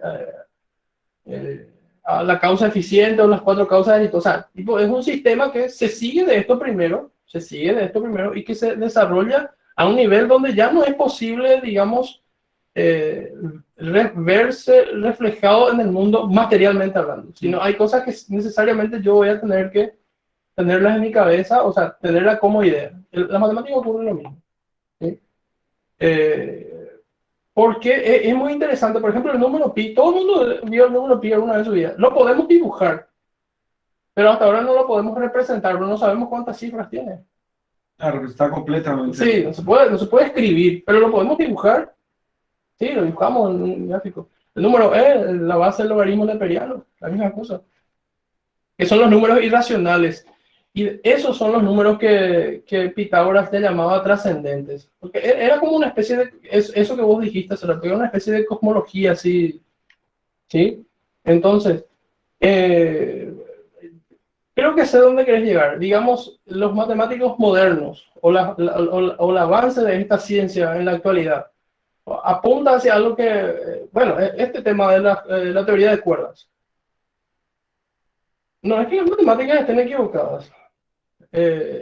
es el tipo que tiene una interpretación equivocada de lo que ocurre ahí. Él toma algunos datos de la realidad, pero no todos los datos, algunos los inventa, los falsea, o simplemente ¿cómo se llama? Los interpola, los interpreta, y va construyendo con esto un sistema. Los postula. Sí. Postula. Sí. Si yo no sé cómo resolver tal cosa, postulo aquí una solución temporaria para poder resolver, porque si no resuelvo este tema de algún modo, no puedo continuar con el sistema. Bueno, creo que todos vimos álgebra de matrices alguna vez en el secundario, ¿verdad? Pero entonces, no sé, en mi secundario no. Te voy a dar un ejemplo fácil, ¿verdad? Vos si tenías una ecuación que tenía dos incógnitas, ¿verdad? Para poder resolverla, entre comillas, para que yo tenga un resultado así puntual, digamos, x más y es igual a 5, ¿verdad? Bueno, yo tengo una sola ecuación y dos incógnitas. ¿Qué yo tengo que hacer? Tengo que asignarle, y yo quiero saber cuánto valen x y y. Si yo tengo una sola ecuación, es imposible de resolver. Entonces yo llevo a lo que se llama soluciones triviales, ¿sí? Entonces yo le asigno un valor a una de las dos variables, entonces me queda una sola. ¿Qué sé yo? Si x más y es igual a 5, yo digo que y es 2, entonces x vale 3. Entonces, sí, yo lo puedo resolver. Entonces tengo un sistema y tengo más incógnitas. Si te lo voy a poner claro, tengo más variables o incógnitas, valores que no sé, que cantidad de ecuaciones, ¿verdad? Para que un sistema sea resuelto perfectamente, si yo tengo 500 variables, tengo que tener 500 ecuaciones. Así funciona. Eso es. Necesito la misma cantidad de variables que la misma cantidad de incógnitas. Y eso es lo que ocurre, me parece, tampoco soy un experto, ¿verdad? Alguna vez quería hacer un doctorado en esta área, me encanta, pero me parece que es lo que ocurre y puede ocurrir con la cuestión. De hecho, ocurrió en varios fenómenos eso, ¿sí? Entonces, el sistema es internamente coherente, eso es cierto, en síntesis, es cierto lo que decís, pero no se aplica en todo. Hace rato hablábamos, creo que al principio de la sesión, sobre Euclides, ¿verdad? Que es lo que todos dimos sin saber, ¿verdad? O sea, Euclides, los elementos de Euclides, que son geometría euclidiana, sí, que es la geometría diaria, la de todos los días. Sí, que no es solo geometría, pero es básicamente dibujar primero, ver primero desde la gráfica, desde el gráfico, desde la poesía, desde la música, ¿verdad? Y si estudiaron Euclides y no vieron música, si no vieron arte, pues hay que estudiar otra vez, ¿sí? Porque estudiaron con el método robótico, sí, entonces no estudiaron Euclides, no sé qué estudiaron. Con el método cartesiano. Sí, entonces lo que yo tengo sirve para la cotidianidad, ¿sí? Después sí, para los matemáticos, para entender física, mecánica, medicina, viajes espaciales, a ellos les sirve, porque si decimos que el espacio se puede curvar, y yo tengo el quinto postulado de Euclides, que digamos así, no me permite hacer eso, yo lo puedo torcer un poco, sí, en términos prácticos. Y eso va a desarrollar en áreas de las matemáticas que sí van a ser coherentes con el sistema, o sea, con la realidad. Porque si yo digo que el espacio está curvo, entonces el quinto postulado, así como lo plantea Euclides, no sirve. Pero para la cotidianidad, para construir casas, a nosotros nos sirve. Porque no es intuitivo que el espacio se curva. Claro, en la Tierra el espacio no se curva. Sí, no se curva. Entonces, todo este tipo de cosas que parecen así muy sensacionales, por si periodísticas. alguno no sepa, el espacio se curva. Sí. Sí, el espacio se curva. De hecho, bueno, es muy famoso después de la propuesta teórica de Einstein, que hubo un eclipse poco después. Entonces ellos observaron una estrella, justo tenía una estrella cerca del Sol en ese momento, y lograron ver que realmente durante el eclipse la estrella estaba movida del lugar. O sea, estaba más al lado de donde tendría que haber estado. ¿Por qué era así? Y por el Sol. O sea, el Sol curvaba el espacio de tal modo que ellos podía haber una estrella que en realidad no tenía que estar allí y que era visible gracias a la curvatura del espacio. Entonces, sí, con gravedades así enormes, mucho más grandes que la Tierra. La Tierra no hace eso, pero sí el Sol podía curvar el espacio. Claro. Y otras estrellas mucho más grandes o un agujero negro podía curvar el espacio sí, de forma mucho mayor que la que hace el Sol. Yo te puedo hablar de, por ejemplo, distintas aplicaciones que miran, o sea, que en sentido pitagórico, digamos, usan números trascendentes, que yo lo usaba todo el tiempo en la facultad y no me daba cuenta. Existen algo que Ramanujan desarrolla también que se llaman series infinitas. O sea, ahí tenés varias áreas: teoría de conjuntos, series infinitas, topología, teoría de números, que son áreas de las matemáticas que, digamos así, tienen un aspecto que es indefinido, ¿verdad? Pero que es capaz, y en este sentido, va a parecer un poco extraño, pero es realmente como una realidad trascendente en el sentido que yo la puedo conocer, no totalmente, pero sí la puedo ver ahí, ¿verdad? Porque, ¿qué es el infinito, verdad? Probablemente un matemático no pueda, porque en realidad no es el infinito, es un indeterminado, ¿verdad? El símbolo así que es muy común que, digamos, se le diga infinito, pero no es infinito, es indeterminado, es otra cosa. Conceptualmente ya hay un problema. Y cosas así. O sea, hay varias áreas que tienen este aspecto. Entonces, con todo esto, lo que yo puedo decir es que las matemáticas son... El conjunto de los números infinitos, justamente, es un caso de lo que hablé aquí con el tema de la relación entre el número y la realidad. El conjunto de los números infinitos en acto no existe. Lo que existe, como número numerado, no existe en acto. No existe infinitos entes, no existen. Sí. Sí es cierto que potencialmente cualquier espacio es divisible infinitamente, pero solo potencialmente. Pero eso, no en acto. Pero eso a mí, desde mi punto de vista... Lo que digo es que el conjunto de los números infinitos es nada más que potencial. Sí, exacto. Es lo que te iba a decir, es que lo que esto revela es que las matemáticas tienen una, digamos, trasfondo metafísico profundamente aristotélico y poético, pitagórico, pero también aristotélico en el sentido de que constantemente uno se pasea entre acto y potencia, digamos. Acto y potencia, sí, porque lo que yo logro ver concretamente, los aspectos numéricos, la cantidad, lo que yo sustraigo, las medidas, todo eso, pero también hay una cuestión que es como que vos decís, está en ese mundo que es potencial. Entonces, hay una pregunta, es si las matemáticas se crean o se descubren. Se descubren. Sí. ¿Qué vos pensás? ¿Que se crean o se descubren? Hay Galileo decía que Dios escribió o creó el mundo, ¿verdad?, en clave matemática, ¿sí? Que lo creó con las leyes de las matemáticas. Yo digo que nosotros entendemos el mundo a través de las matemáticas, ¿sí? No sé si me parece que no es el único lenguaje que habla Dios. Si pudiese preguntárselo, ¿verdad? Espero llegar a la otra vida y bueno, le voy a preguntar, pero es por lo menos para mí. Y en este sentido, como nosotros no podemos, como somos contingentes y no podemos crear nada, si es el lenguaje con el que yo entiendo el mundo, entonces en realidad yo no las creo, yo las descubro. ¿Vos tenés una opinión sobre todo? Claro que se descubre. No se crea. No se crea. Yo creo que vos dijiste a entender hace rato que parece ser que se crea en la mente de la persona. Pero si bien las matemáticas son como las ideas, como habíamos hablado de la verdad, estas se pueden alojar en muchas mentes, son inmateriales, son trascendentales, no tienen un momento de creación en el espacio-tiempo.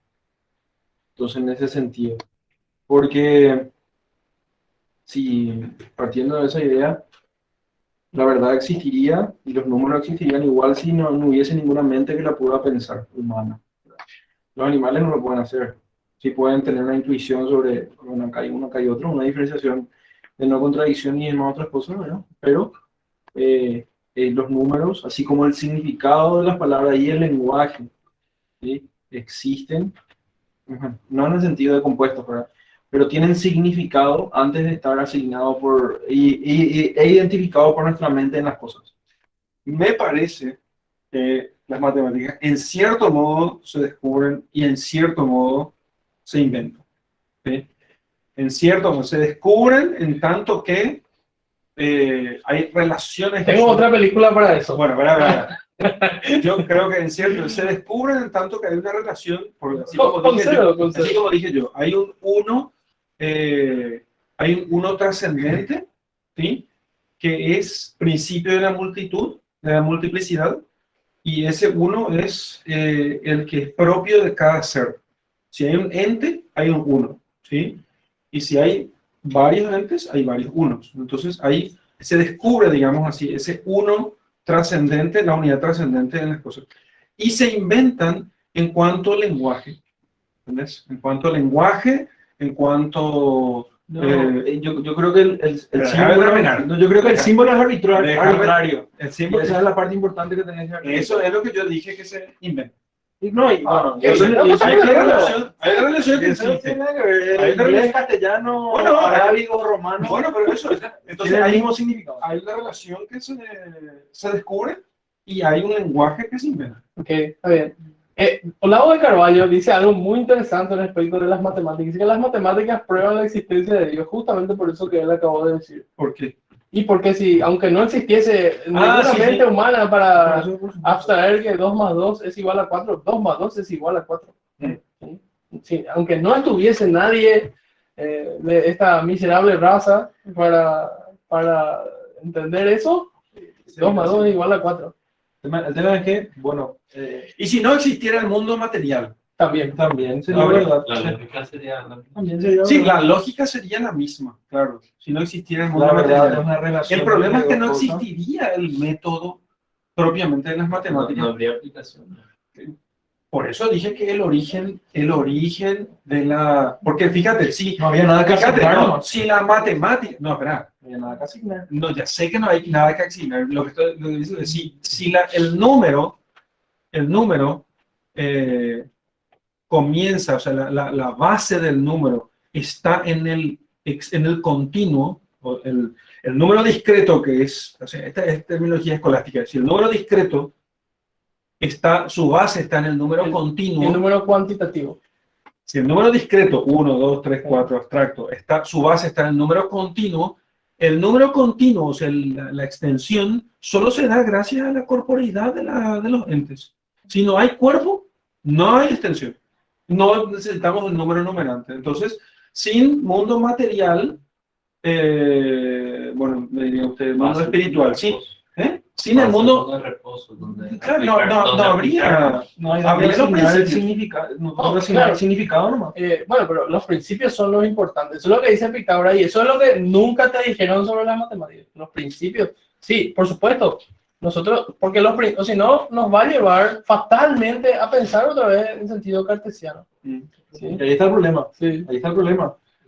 Justamente esa afirmación de todo se explica con números, todo el mundo es una poesía de números y demás cosas, termina finalizando con un naturalismo puro y duro, fuertísimo, que es una base arenosa, ¿verdad?, de toda la ciencia y toda la antropología ahora. Entonces vos terminás viendo que todo es un engranaje del reloj que no tiene relojero. Entonces ahí hay un grave problema. No podés... Bueno, a ver. No, pero yo te estoy diciendo de que partiendo de algo que es real, ¿verdad?, que se puede describir todas las cosas, pero es un pensamiento circular. ¿Entendés? Ese es el tema. Entonces vos me decís, Es lo que hacen los científicos. números y necesitamos de algo material para asignar un número. Entonces tenemos un pensamiento circular. Entonces tenés que diferenciar entre la cosa y su significado, ¿sí? Entonces significado puede estar en la mente de alguien sin todavía haya otra mente para poder asignarla a la cosa. Entonces por eso existe antes. Evidentemente, una cosa más. Sí, concedo que las matemáticas tienen que estar en cierto modo en la mente de Dios. ¿Sabes por qué? Porque hay Es una conversación hace 6 meses que está continuando ahora. hay una unidad En Dios. No dije eso. Hay una unidad, no en Dios, claro que en Dios hay una unidad, pero hay una... Pero hay un 3 también, entonces ¿cómo resolver eso? Fíjate, la cantidad, ¿sí? Y partiendo, o sea, dice en la noción sobre la cantidad, noción acerca de la naturaleza de cantidad, en el, manual, en el Tratado de Cosmología de John Liber, dice que no es posible, hablando propiamente, definir la cantidad, porque es un género supremo, no se puede definir propiamente, solo es posible describir. Empíricamente, la cantidad es el dominio de lo grande y de lo pequeño, de lo que se mide u ocupa un espacio y es divisible. Pero, filosóficamente, la cantidad se caracteriza ante todo por la divisibilidad interna, es decir, por el hecho de formar un todo compuesto de partes homogéneas. Todo compuesto de partes homogéneas. Este tema de todo compuesto de partes homogéneas. Si yo puedo decir 5 huevos, los 5 huevos, yo puedo enumerar eso porque estos 5 huevos hacen parte de un todo compuesto, o sea, de partes divisibles. Digamos que un todo es el conjunto de estos huevos. ¿Sí? El problema de decimal. O la tabla,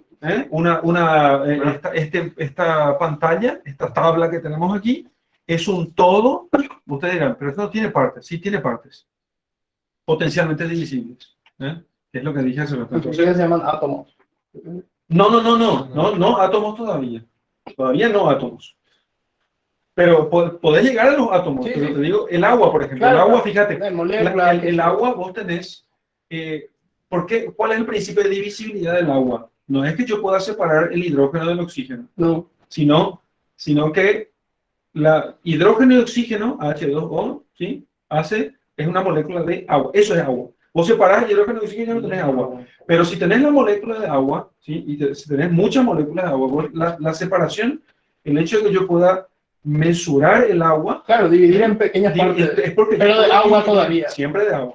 Exactamente. Sí. Siempre de agua. Entonces, ese todo divisible en partes homogéneas, eso es lo que hace a la cantidad, y esa cantidad es la que es numerable. Y ese número, en la relación de esos números, es donde nosotros tenemos la cuestión. Por eso dije, pero esta relación no está puesta en la materia porque sea propia de sí, sino porque esa relación le da a Dios. ¿Sí? Acá hay un tema interesante que es que la sustancia, ¿sí? Porque la sustancia no se da la existencia a sí mismo, ni su configuración interna no se da a sí mismo. La sustancia, el primer accidente que inicia la sustancia, que confundió mucho aquí, ¿no? Como Berkeley, Leibniz, inclusive, que pensaron que la sustancia era la cantidad de la sustancia, pero la cantidad es el primer accidente de la sustancia. Es un accidente absoluto, se le dice, porque se parece a la sustancia. Se parece a la sustancia, ¿no? Pero la cantidad en realidad no es la sustancia, ¿sí? La cantidad está en la sustancia, pero no es la sustancia. No, la cantidad no hace la sustancia. Por eso la cantidad puede variar, o sea, puede haber mucho o poco de algo, pero eso no hace que esto cambie, porque si la cosa fuera su cantidad, entonces cambiaría con el cambio de la cantidad. O sea, más agua sería otra cosa, ¿sí?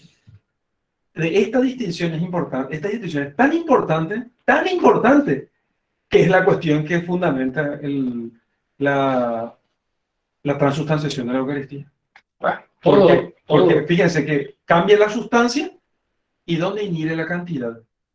La cantidad solamente podría sostener, porque en la cantidad inhieren todos los demás accidentes. Entonces, cambia la sustancia de la Eucaristía por la sustancia del cuerpo, sangre, alma y de Jesucristo, y permanece milagrosamente suspendido la cantidad. Y en la cantidad está el color, el sabor, el olor. En la cantidad permanece el resto de los accidentes. Por eso este es un tema tan importante, esta distinción que se hace entre una cosa y otra. Perdón, tengo que darle la palabra a... el marco de Teseo. ¿Qué? ¿El marco de Teseo? El barco de Teseo. Espera, no compliquemos aquí. Bueno, entonces, dice Lilia primero, en el caso de Ramanujan, él no lo descubrió, más bien escribía sin parar. No, él descubrió el resultado, en realidad, Lilia. Él vio el resultado. Sí. Pero él no podía demostrar. No, justamente, él vio intuitivamente el número. Pero no podía decir porque solamente había visto intuitivamente. Él tenía que después deducir, que es lo que su profesor le decía, che, no, ahora no puedes darme el resultado aquí, así, tenés que decirme cómo llegaste hasta aquí. Ahí Pero yo donde- no sé, dice, esto yo he visto, es así. ¿Cómo? Trae la prueba, ¿verdad? Miriam, hermana Miriam, ¿qué querés decir? Te escuchamos. ¿Está con el audio? Miriam, Va a cenar. está con la mano levantada y no sé dónde se justo sale. Está bien. Bueno, entonces, bueno, si quieren extender más el tema, así como les dije, no sé, recomendaciones de libros Sobre este tema, sobre este tema, libros, artículos.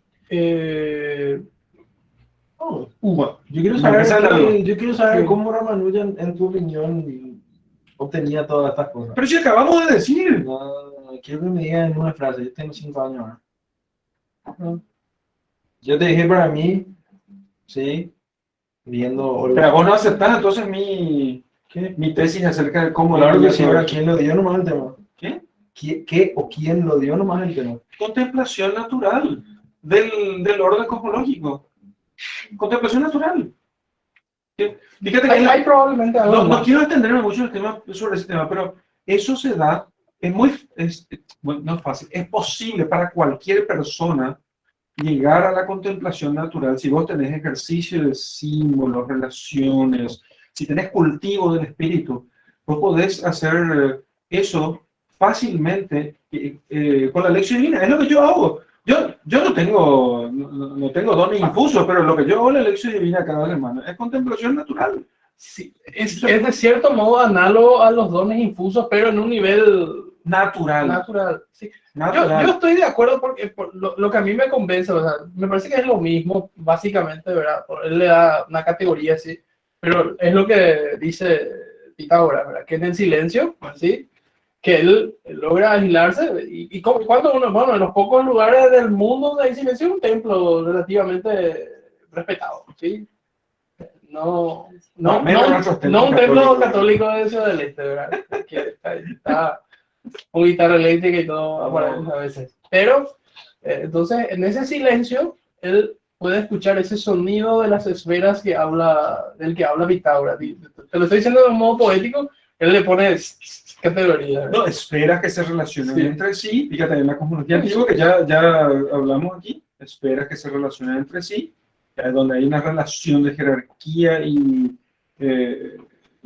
movimiento entre unas y otras, y que se refleja en el movimiento que existe entre los elementos de esta relación de generación y corrupción que existe en el mundo, que puede ser expresado todo eso en lenguaje matemático, ¿sí? Yo después voy a decir, obviamente, Ramanujan era un genio, es ponerme, o sea, realmente va a ser difícil cerrar, pero es, como dije hace rato, por eso dije que es un ensayo, también dije que eran ideas de Pitágoras, no me traten de loco, ¿sí? Si dije algo mal, sea anatema, pero me parece que es todo. Porque me parece que para mí por lo menos es todavía difícil porque es muy impactante y enigmático a pesar de todo. Podemos ensayar esta respuesta, pero... Sí, es un ensayo de respuesta. Miriam, ¿te escuchamos, Miriam? No está saliendo mi micrófono ahora, padre. Ahora te escucho. No sé, Antonio. ¿Ya? ¿Sí? ¿Se escucha bien? Sí. Entonces yo lo que quería era que el profesor Edgar no retroceda en lo que él está diciendo, porque lo que él decía sobre Pitágoras no se limita solamente a Pitágoras, sino que nosotros ya habíamos, las hermanas, visto eso con el banquete de Platón, que él seguía otra vez eso, sobre las notas y sobre, no sé si sería una octava nota, y esta conjunción de notas sale una melodía muy linda que es el silencio. Y sobre esa misma concepción pitagórica, también hay una hermosa oda que fue escrita por Fray Luis de León, que se llama La inmensa cítara del gran maestro. ¿Cómo se llama? Espera que te vea. La inmensa cítara. La inmensa cítara del gran maestro. Fray Luis de León a Francisco Medina, la inmensa cítara del gran maestro. Y que es justamente lo que el profe Edgar está diciendo. No retrocedas en tu posición, te dice, ¿eh? No, es que acá a veces corremos el peligro de ser herejes. No, simplemente. No. Yo tengo que ser responsable, ¿verdad? No. Después. Hereje nunca. No. Heterodoxo puede ser. Entonces, yo lo que no quiero es que aparezca alguien ahí. ¿Por qué me enseñó esto? ¿Verdad? ¿Qué sé yo? Pero es genial, sí. ¿Sabes por qué, hermana? Platón dice lo mismo en el Timeo. El Timeo es una obra genial, difícil, pero y en el banquete también aparece un poco y también en el Ión, ¿sí? Sobre la poesía justamente, un poquito de esto, porque en este punto Platón, siempre dijimos que Platón no es que inaugura una filosofía, sino que es como el colector de toda esa sabiduría anterior a él, y por supuesto tenía profundas influencias porque uno de sus maestros fue pitagórico, ¿sí? De Platón. De Platón, ¿sí? O sea, no solamente fue Sócrates, sino tuvo una influencia en su educación. Entonces, hay algunas ideas en el Timeo, eso se manifiesta perfectamente, ¿sí? Es por eso. Y en la Edad Media hay algo que voy a decir que suena un poco raro, pero había muchos autores, inclusive monjes y cristianos, que esotéricos, pero no esotérico en este sentido peyorativo como nosotros estamos acostumbrados a escuchar. Uno de esos es Raymond Ulloa, el que escribió el libro de la caballería. Raimundo Lull. Sí. Raimundo Lull. Sí, Raimundo Lull, que escribió este libro de la caballería. Él era versado en estas ciencias pitagóricas y compañía, pero no quería meterle en el embrollo a ello porque tampoco es algo que yo estudié profundamente, pero me parece que con estos antiguos ya tenemos bastante para conversar hoy sobre este tema que habitualmente no vamos a conversar mucho, ¿verdad? Alfonso X también. Sí. Muy interesante. Así como dije hace rato, ya dije hace rato, estamos por terminar, si quieren avanzar leer unas páginas sobre el tema, el principio del tratado de cosmología de Jolivet tiene una cuestión sobre la cantidad y el número muy completo, ¿sí?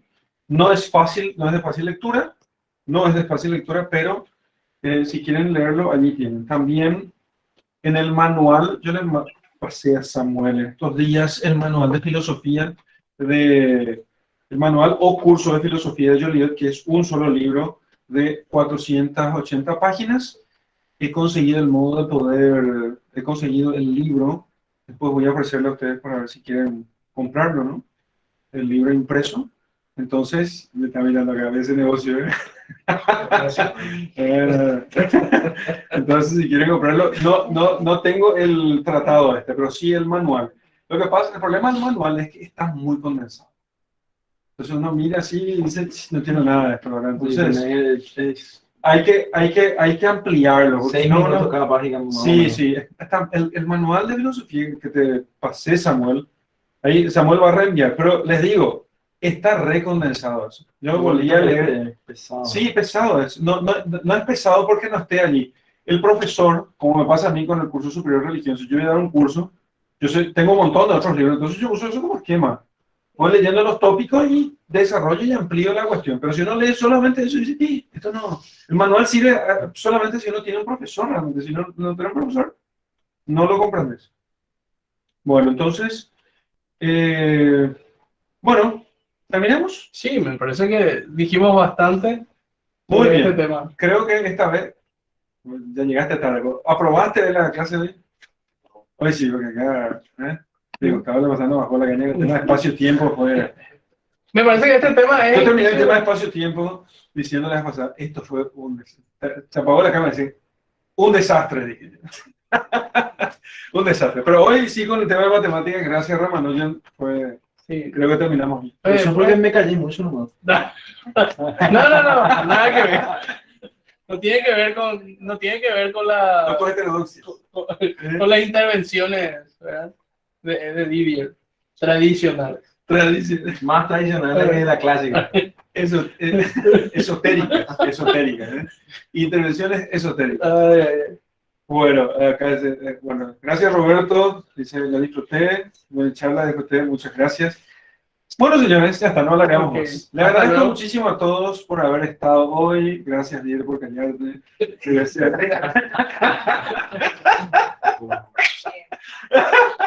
Ya está bien. Líder dijo, yo de matemáticas no entiendo nada, voy a estar aquí como era? Como Dante. Como antes, como ustedes son Virgilio y yo Dante. Somos Virgilio y Dante.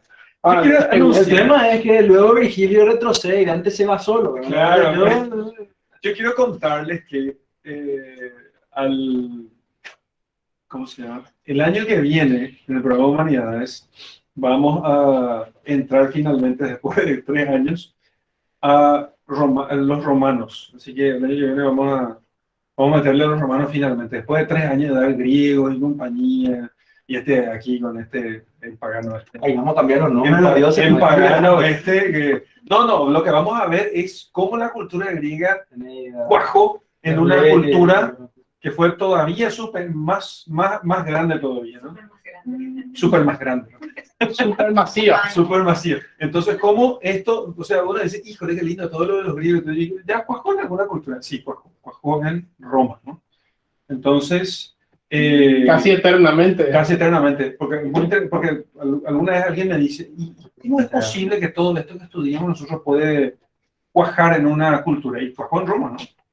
Entonces, Roma es la mejor prueba de eso. Por eso quiero que vamos a estudiar un poco a los romanos, como historia, como literatura y como religión, ¿sí? Y toda la filosofía puesta allí. Eso va a ser el programa del año que viene. Así que el año que viene no vamos a dar filosofía, pero sí, Edgar y yo vamos a lanzar el año que viene un curso sistemático de filosofía escolástica. ¿Sí? De 1 año y medio. Eso sí, pero eso es filosofía así directamente, con el manual Filosofía Escolástica, 1 año y medio, certificado por la facultad, pero eso va a tener un costo, no va a ser un Método tradicional. método tradicional, digamos, con el manual y con el tratado en mano, y va a estar certificado por la Facultad de Filosofía, que ya nos aprobaron el preprograma, digamos, nos preaprobaron el programa, todavía tenemos que presentar todo el proyecto, un postítulo. Si alguien no tiene el título universitario, le damos el diploma, ¿verdad? Y si alguien tiene ya título universitario, le va a servir eso como carga horaria, que va a tener como 250 horas más o menos del curso, ¿verdad? Así que eso para el año que viene, ¿sí? El año que viene empezaríamos en febrero, más o menos, y duraría 1 año. Va a ser medio intenso, porque va a durar 10 meses, así que el año que viene elegirá, pueden hacer las dos cosas, por supuesto, pero si no, podrán elegir entre el programa certificado, el curso elemental de filosofía escolástica y el programa de humanidades, los romanos, el año que viene, romanos. Buenísimo, eso nomás. Excelente conversación, gracias por lo compartido. Excelente la idea del curso de filosofía medieval. María Cedra se ruega por nosotros. Amén. Gracias, Edgardo. Y las dos cosas más, los demás cursos que ciertamente tiene la liga, y que, pero es para elegir, ¿verdad? No, obviamente no hace falta que, es para elegir, es para ampliar la oferta de formación, y no digan después que no tienen cómo formarse, ¿sí? Bueno, gracias a todos, Dios les bendiga a todos, muchísimas gracias, hasta el próximo martes. Los de Paraguay tenemos un encuentro de formación este fin de semana en Asunción, entonces, donde vamos a estar charlando sobre varias cosas, que ya estaba el programa puesto allí, está publicado, así que vamos a reenviar para los de Asunción para que puedan participar. Y creo que va a haber posibilidad de republicación digitalmente, va a haber también formación del imaginario y La Fundación de Asunción. la Fundación de Asunción. Bueno, gracias a todos, Dios les bendiga, que tengan una buenísima semana. Gracias.